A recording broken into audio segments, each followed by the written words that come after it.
Hello friends! Let's make a cute clock and let's color same. Come, let's get started. Let's draw a circle like this. Next, make another circle inside this circle. Let's use oval shapes to represent the numbers on the clock.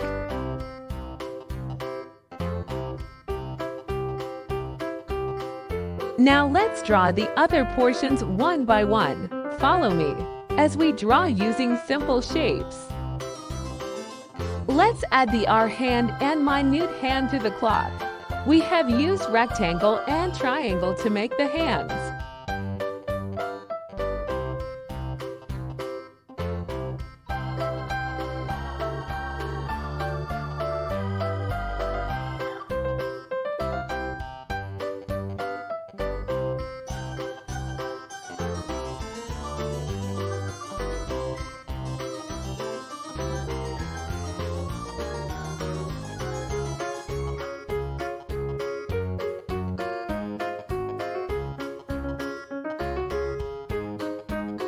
Time to color.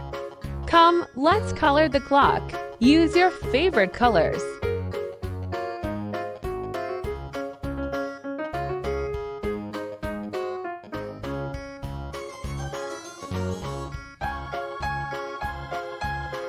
Wow, our cute clock is ready. Don't forget to share with your friends.